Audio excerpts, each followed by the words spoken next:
Whoops. You're going to have to move, Nige.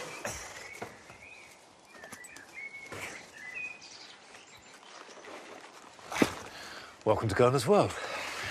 Now, this is the banana, the Abyssinian banana, Ensete ventricosum morellii.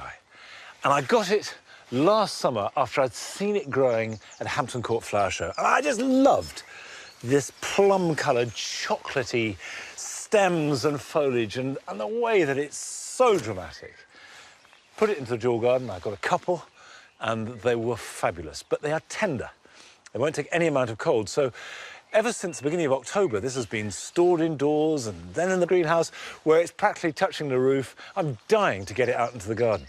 So I'm going to keep them out here to harden off, and then they can go out in the garden, and after that, they're on their own, and I can enjoy them in high summer. Now, as well as enjoying the exotic luxury of bananas, we pay our final visit to South Africa this week, where we go into the forests of the Drakensberg Mountains to find growing one of the UK's favourite houseplants. What we have here is Streptocarpus johannes, one of the most exciting Streptocarpus species. It's got an open face which looks at you. And Joe has been discovering some hanging baskets with a difference. Beautiful, isn't it? Yeah. And is there a kokedama for every situation? Absolutely. Christmas time, you can make kokedama out of hellebores. I've even known people that have actually kokedamaed an almond tree.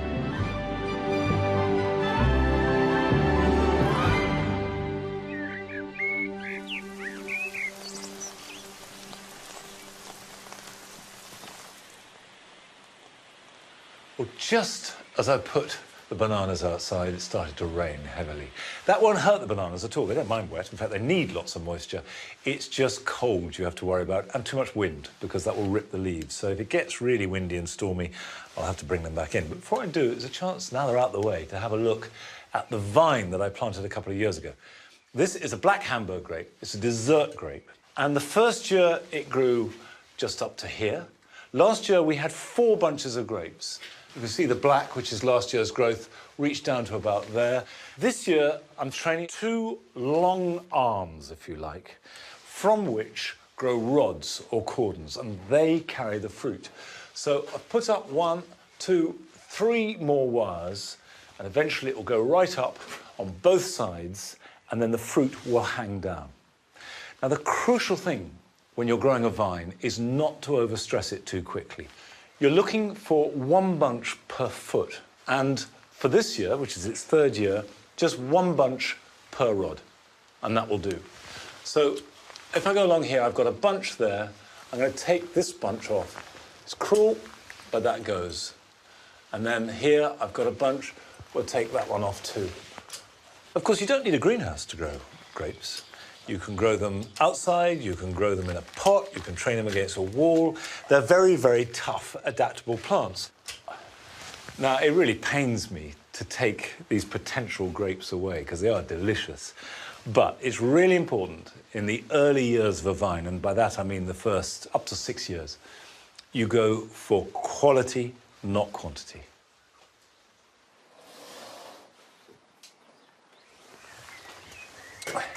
Now, these are Streptocarpus, one of my most popular houseplants, and really easy to grow if you give them the right conditions.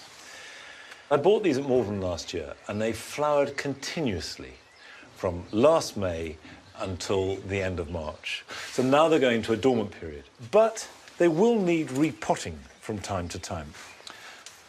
You can see that's a mat of root, but when you're potting on anything, don't be tempted to put it into too big a pot, thinking, oh, great, it'll become a great big plant. It doesn't work like that. The old rule used to be go the next size up. Well, you may not have the next size up, but just a little bit more. 1 inch all round is plenty.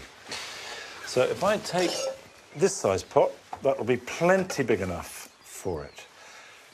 What I'm using is simply leaf mould. You can buy proprietary compost, but the important thing is it mustn't be too rich in nutrients.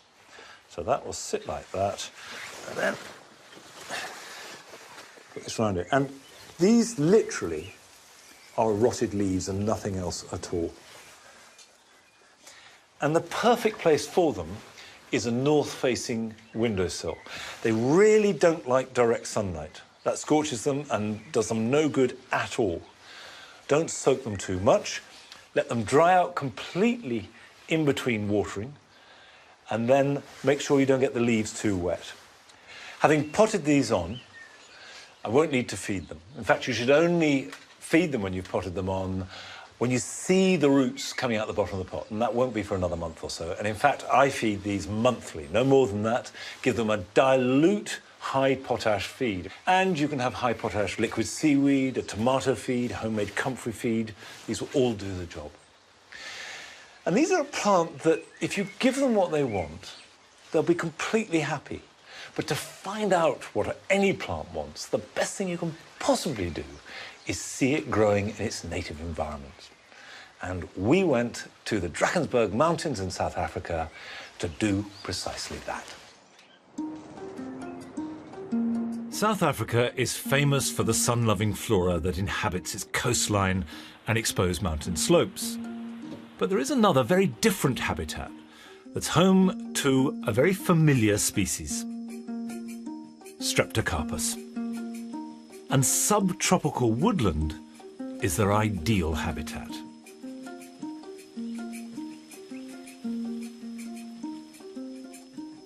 The trees in this ravine provide shade and shelter for the plants and animals that inhabit it, and keep the forest floor moist and humid. In winter, temperatures here never fall below freezing, and the rainfall is at best infrequent. So these plants never experience the cold and wet that we're familiar with in Britain. Martin Quntus has been studying South African streptocarpus for decades. What we have here is Streptocarpus rexi, which was the first strep to be introduced to the United Kingdom back in the 1800s. This Streptocarpus is found further south than any of the other species, and they have a very wide temperature and climatic tolerance. That's why it's been used so widely in hybridization. These plants don't like being overwatered. In fact, if they're underwatered, they actually do better for you. These Strep rexii are basically lithophytic at the moment because they're growing on rocks. They're not sitting in water all the time. The water's always flowing. What you can see these plants growing on here is sphagnum moss, and it just shows you that the plants do not require soil to grow in. The plants will have lots of air spaces, there's lots of oxygen, and that's exactly what strep's like.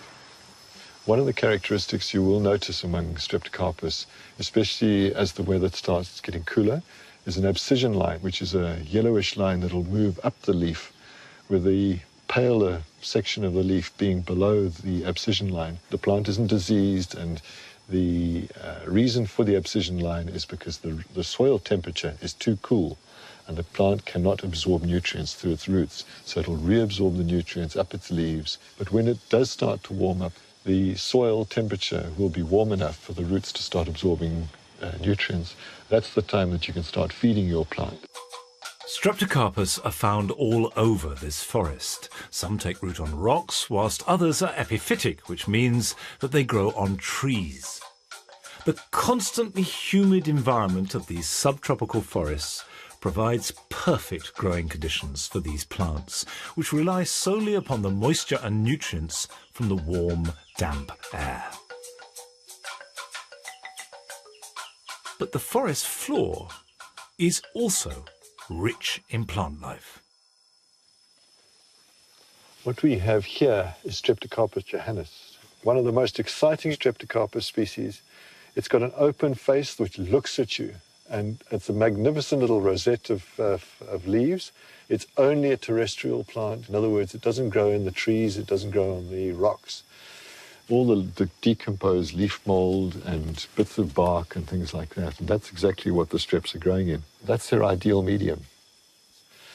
This one for the hybridizer is very exciting because Streptocarpus johannes produces numerous flower stems per plant. It's really an amazing plant to use in hybridization. Streptocarpus flower for months in these forests.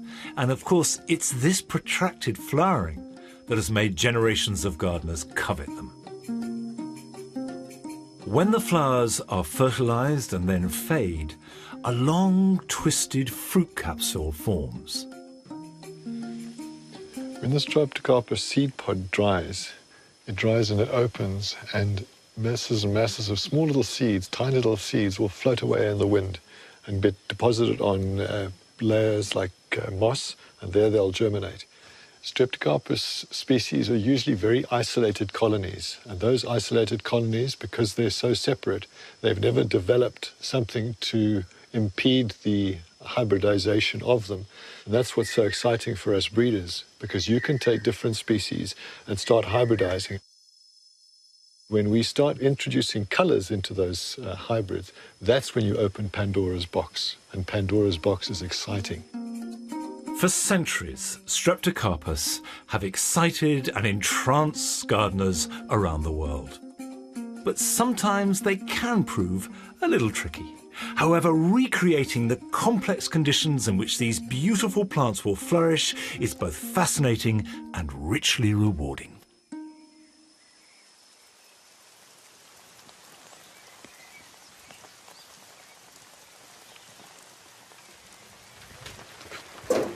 Come on.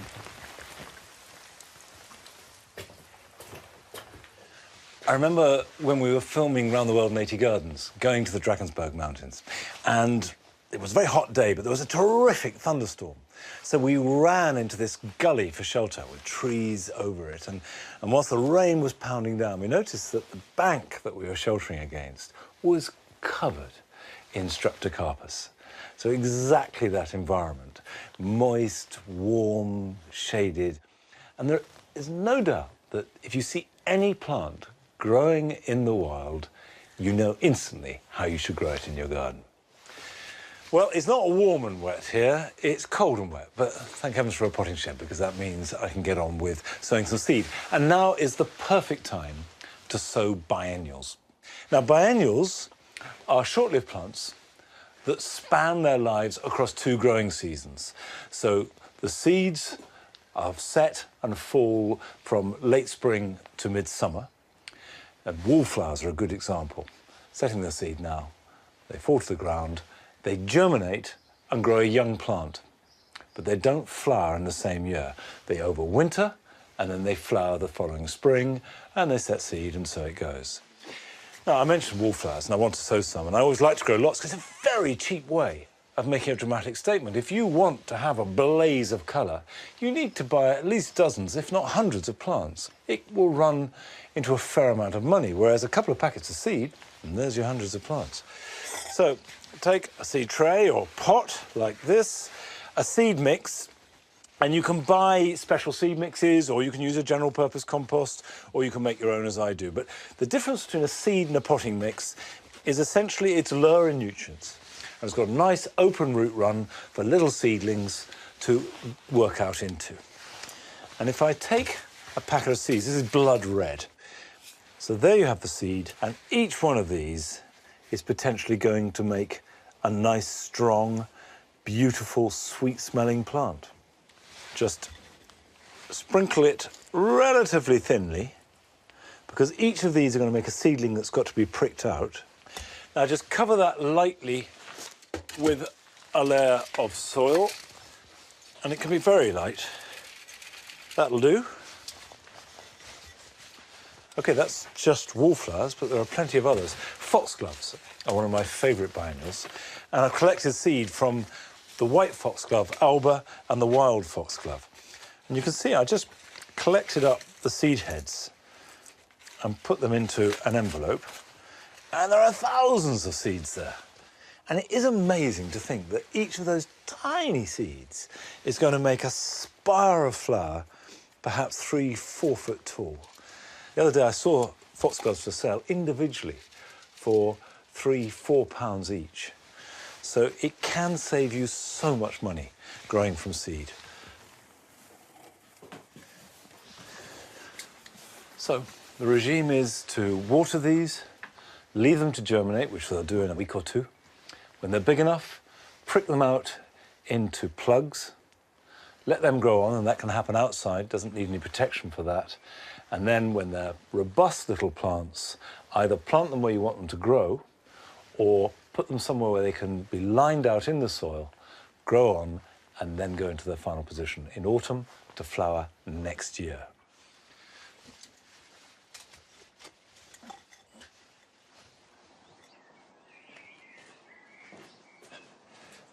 These are easy, tough plants to grow. And by planning ahead, you're guaranteeing a really dramatic display next spring at a fraction of the cost of buying plants. Now, that's sowing biennials, but here are some other jobs you can be doing this weekend.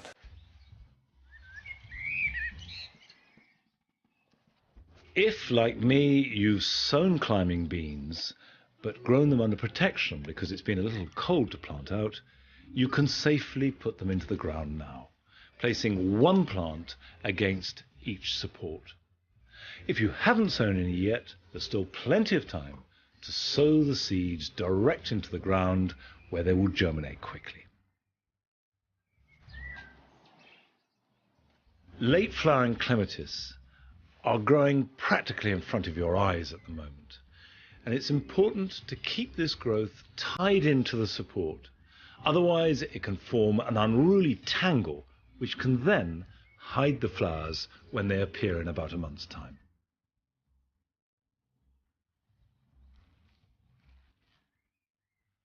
At this time of year, fresh new growth will make excellent cutting material, putting on new roots very quickly. Place your cuttings immediately into a polythene bag, and then pot them into a free-draining compost, stripping off any excess foliage. Either place a bag over the top to trap evaporation, or else mist them at least twice a day to keep them moist. You'll know they've produced roots when you see signs of fresh growth. Those rosemary should root very quickly and be ready to prick out in a matter of weeks and plant into the garden round about the end of summer. Now, last week, Joe started a quest to see if he could learn to love hanging baskets. And this week, he finds that perhaps the Japanese have the answer.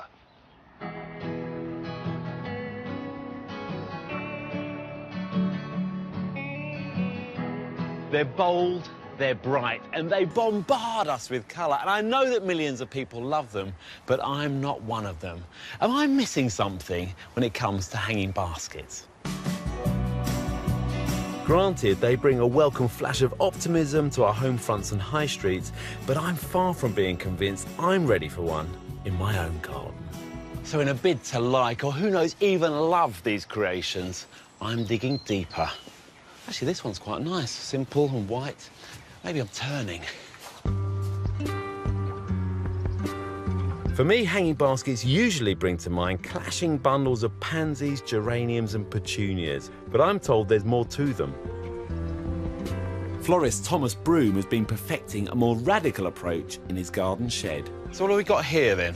So these are kokedama, or otherwise known as Japanese string gardens. I really like the way you've laid these out. I mean, these are very sweet. Yeah, no, they are very sweet. A lovely composition, different heights and lots of different plants. So we've got, what have we got, mint here? So this is calamint, so that's a sort of wild flower, but again, when it flowers, beautiful little blue starry-like flowers. And what have we got here on the corner? So this is diacia, a great container plant, but it looks fantastic in a kokedama, something quite different. It's beautiful, isn't it? Yeah. And is there a kokedama for every situation? Absolutely. Christmas time, you can make kokedama out of hellebores. I've even known people that have actually kokedamaed an almond tree. What about maintenance? Are they a lot of work? There is quite a lot of maintenance involved, depending on what you plant in them. Things like these annuals will require daily watering in the height of summer, and, you know, I do that by dunking them in a bucket and then leave it to drip overnight. So what got you into them in the first place? I used to work for a Japanese airline, and one time I had some time down route on my own, and I found a florist who actually had kokedama hanging outside. So I was quite intrigued, because to me they looked unique and very different. And since then, it's sort of been something that I've always done. And is it really catching on over here? It is. As sort of a younger generation of people are becoming interested in gardening, and particularly people who have smaller gardens, it's become quite modern and funky to have, particularly in a sort of contemporary setting. So much so that Thomas now holds regular kokedama workshops at a London nursery. I want to make loads. We're just doing the garden, so I want to hang them all around the garden. They're very freeing and very creative. They're just so strange and, you know, they're mystic. They're quite majestic looking as well. Perfect. Yeah. So chuffed with that. If hip young Londoners are getting involved, being one myself, I should really give it a try. So there's 2 types of compost that you need. You use 2 parts bonsai compost to 1 part multi-purpose compost. OK. What's in bonsai compost? So it's quite a lot of sand, so it's very good sort of free draining compost. But actually the mixture of it with the multi-purpose compost and water, it forms a sort of clay. Don't know if you want to get your hands dirty, yeah, all right? cool. Listen, I'm a gardener. I'm going to get my hands dirty. I thought you'd never ask. Come on, then. So just stir it around. Yeah. A bit like you're making a Christmas pudding mixture. Yes, lovely. Now you need to really compress this, and you'll see all the water dripping out. OK, fine. You got Next the ball? thing Yes. is to add the plant. OK, well, I am going to go for this The asparagus fern. A little textural number. You're not going to harm the plant, but take off as much of the compost around the plant as possible. How are you going to get that into that? I mean, they're about the same size. This is the magic. So, take your sphere. Yeah. You basically have to twist the ball and separate, so you should have 2 halves of a sphere. There we go. Not bad, eh? So, just place it here, and then the other one on top. Yeah. And push together. Oh. So the next part is to put moss. Yes, let's around get the moss ball. on, hold the whole thing together. You can't forage for moss in forests or anything like that because it's, you know, against the law. So you can get this from garden centres or from florists, but not from anywhere in public spaces. So if you put some at the bottom... Oh, very delicate. OK. Right. Then some around the edge. It's a bit like wrapping an apple in pastry. So far, so good, yeah? Yeah. Is it a good shape? Yeah, good shape. You've got that sort of spherical shape. OK. So the next part is the string. Doesn't matter what direction you go in. It doesn't have to be in any sort of pattern. But just keep it all in. Oh, yeah, it feels more and more solid. Yeah. Look at that. See, it's looking great. And do I just chop that and tie it together? Chop that. OK. I'm going to use a little swifty reef knot, we call it. OK. Hey? What do you think? Yeah, I think that's fantastic. I'm quite pleased with that. Yeah, no, you should be. I have It to looks say. fantastic. I think that was incredibly satisfying and rewarding.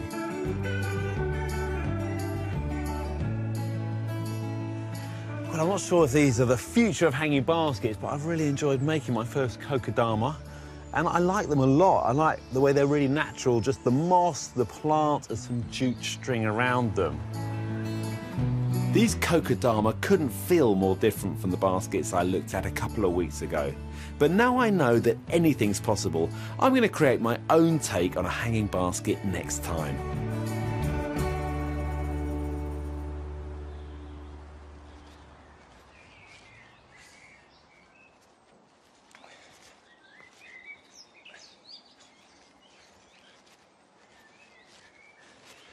Well, I confess that I'd never heard of kokedama before. And they do look interesting, if a little bit like a sprouting coconut. And I'll tell you what, how lovely to see Joe Swift getting his hands dirty. Now, I'm going to get my hands dirty and plant something that is about as far removed from kokedama or a hanging basket as could possibly be. Last year, I cut down a quince tree that was blighted. And it's created an open space, which I wanted, light and air coming in. But it's a problem site because all the planting around the pond is lush and likes fairly wet, rich soil. But here, raised up above the pond, it's actually bone dry in summer. So I've got a plant here that is going to fill the gap, but not overwhelming it. It's a cranberry cordifolia. Cranberry maritima, its cousin, is sea kale that we eat. Cordifolia is not edible, slightly larger version. The foliage of cranberry actually doesn't give you any idea of what the flowers are going to be like because these great big cabbage leaves, and remember it is a kale, spawn a lovely froth of delicate white flowers in the end of May, in June, that shimmer and float above the ground and can get up to about 6 feet tall.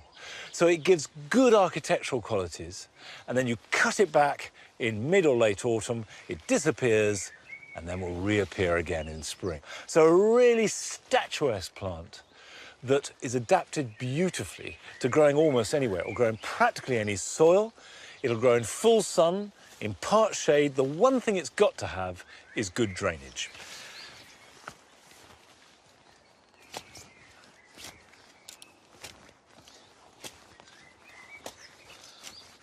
So I've loosened the soil at the bottom of the hole. Now, if you look at the plant I've got, that's a hand span in depth, and I've dug a hole that is much too big. And it's really important when you plant it that the crown, the point at which where the leaves sprout from, is above ground level. I don't want to plant it like that, but about like that. So I'll put the whole of this grit into the hole.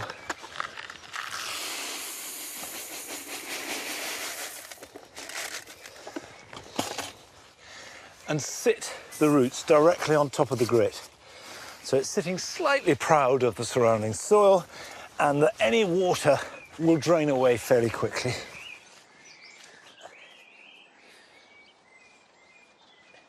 Cranberry has slightly fallen out of favour in the sense that not so many people grow it. And I think more people should grow it. It's a fabulous plant. There we go. Over to you now. Do your stuff.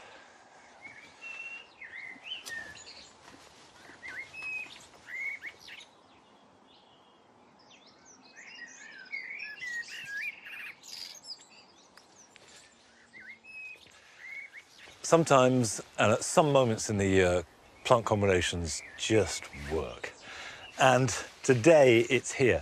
This is the Viburnum plicatum marisii with these lovely tiered white flowers. And I love the way it hangs over this hosta. This is Albo marginata. The variegation around the outside picks up the white of the viburnum and also the way that the leaves shape are actually reflected by the hosta. We think of hostas as great big sort of plants and dramatic. Sometimes they can be really subtle. And the green of the osmunda fern in the background, shining out of the dark. Exactly at this time of year, you get that sort of intensity. Now, that's deliberate, but sometimes things can be just as good when they're an accident as well. This viburnum I cut to the ground 3 years ago, wanting to get rid of it. Couldn't be bothered to dig the roots out there and then. In spring, it started to grow back, and look, it's grown back hugely and makes a really good composition, and there, popping through its branches, a self-sown angelica. Sometimes you just have to say nature does it better than you possibly could. Well, that's it for today. I'll be back here at Longmeadow next week at the same time. So join me then. Bye-bye.